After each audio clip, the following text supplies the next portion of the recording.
Hey there, everybody. Hope you're having an absolutely fantastic time. My name is Nightshade. Thank you so much for joining. If you're, of course, following on Twitch, hey, you're awesome. And, I gotta say thank you so much.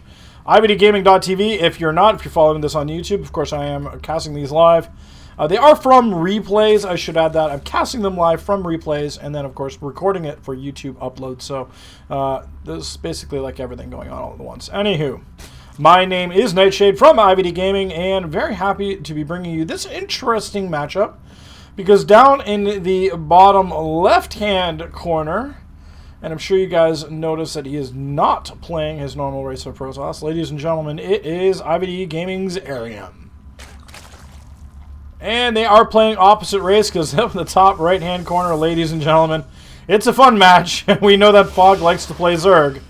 But today he is playing Protoss. And so, ladies and gentlemen, from IVD Gaming as well, I give to you Phog.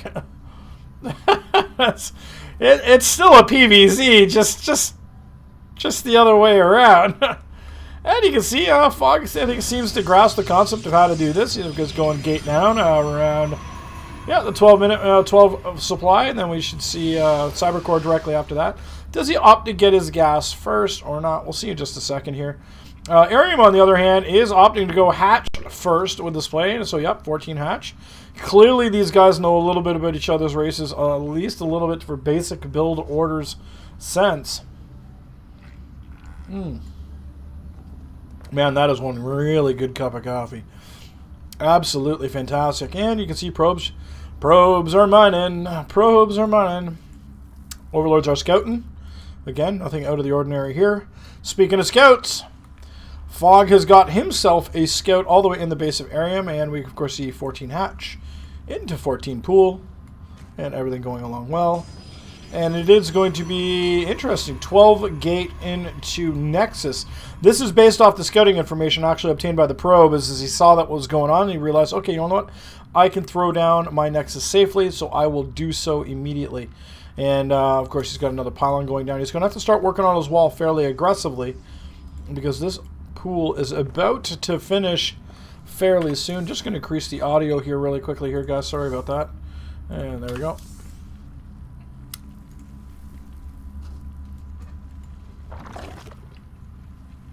It's kind of scary how quickly I've gotten to learning that menu. I've made so many blunders over my years. And now, one other thing I'm just noticing is the maximum greed sub 4 minute third base has gone down as well for Arium. So he is definitely looking to play this game into the late game. He's not going to be able to do much aggression early on. Now, of course, no gas, but that has been scouted here. I think actually a worker has been killed. Yep, probe has been killed. And that means, but that also has been scouted. So Phog is going to realize, hey, you know what? Fine, no gas is taken. I'll take a third myself. So both these players looking to go for that late game play.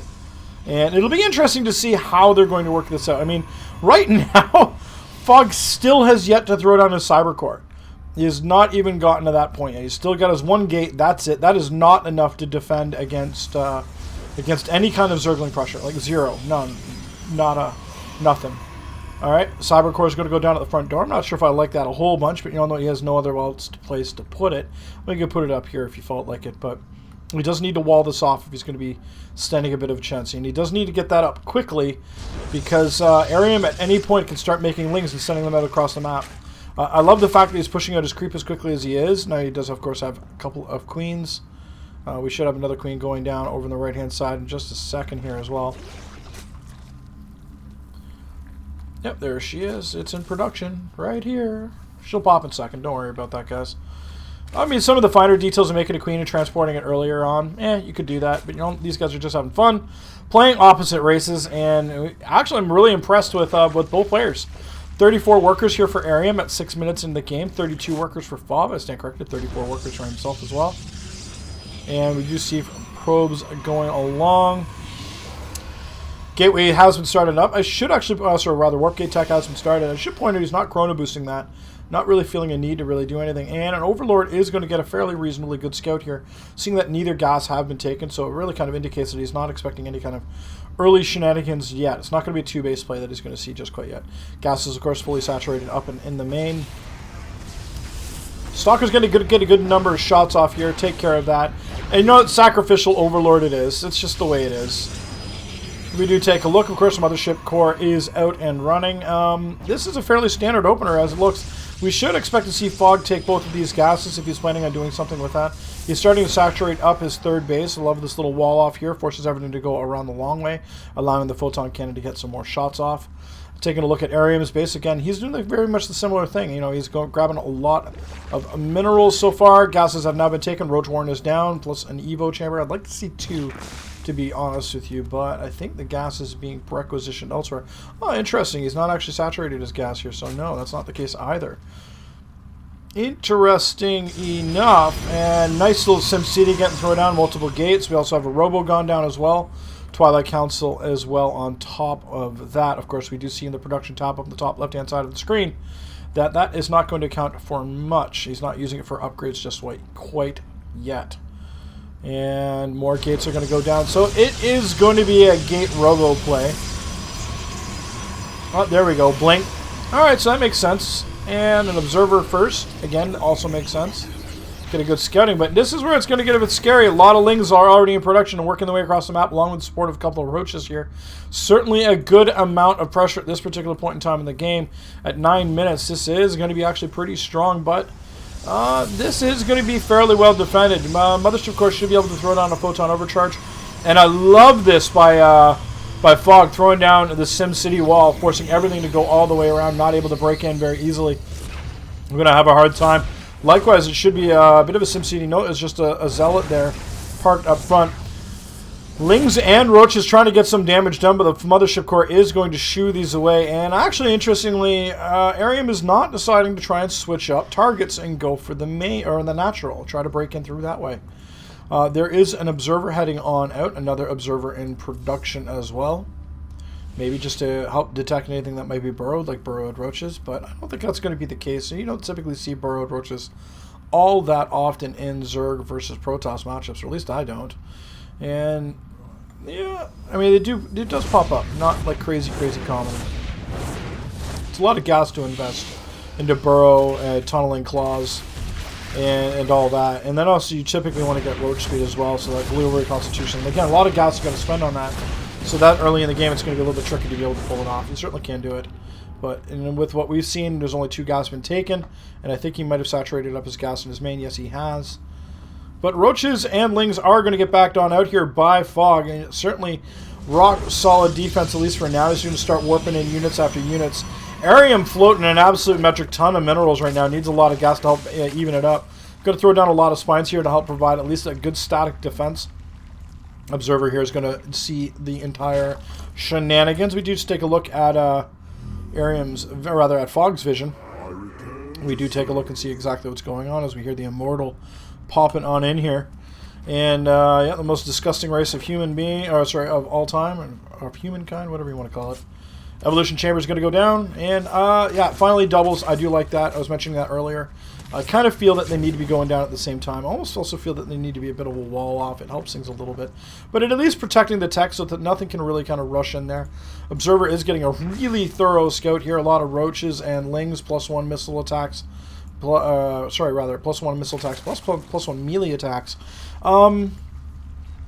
Interesting, I like it. You know, it's good to be aggressive, and attacks will allow you to do that. But if you're going Roach Hydra, honestly, I think from a noob's point of view, I guess you could say, if you're a new person to this game and you've got only 2 evos, just go for 1 missile attack and then Carapace on the other.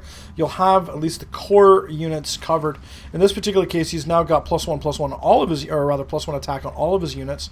But now he has to wait for that armor upgrade. And realistically, the Lings, once they're done, they're kind of done. You're not going to make more Lings unless you absolutely need them. So you're going to try to stick with your core units, right? Your Roach Hydra, which is what this looks like it's going to be. Glial Reconstitutions, is it done? No, it is not. So I'm just going to check the upgrades real quick. I stand corrected, it is. But also, Muscular Augments is going to be getting done here for the Hydralisk, as well as, do they have Groove Spines? Yes, they do. So the Hydralisks already have the range now. This is where it's going to get interesting, because Army-wise, it's pretty even. Dead even, actually. 83 to 79. Honestly, it's about as even as it gets. But Protoss typically does have an advantage right now with 1-1 completed, like I mentioned. That's actually a better way to be. Because, of course, weapon upgrades for Protoss are shared regardless if it's melee or not. Queen is going to reveal the hard way that there is forces here, and it looks like Phog has got himself a really hard-hitting composition, but Arium is very smart, and he's going to try to draw all of these into the spines here where you can engage them with the sufficient support of those. They're going to get a lot of free hits. They do 20 hit points of damage every time they shoot, if memory serves me correctly, and I stand corrected, it's 25 and 30. But the Roaches, and surprisingly, the Roaches and the Hydras getting force field and bracketed out, but they're actually melting very, very quickly. The sustained fire of these Immortals and Stalkers. And this is about the best engagement as it can go down here for Phog. Arium in a lot of trouble trying to keep things together. But it definitely looks like Phog is better with the almighty Protoss than his teammate. Now, reinforcements have arrived. They're trying to shut down these Immortals. Finally, the hardened shields have been exhausted. They do go down.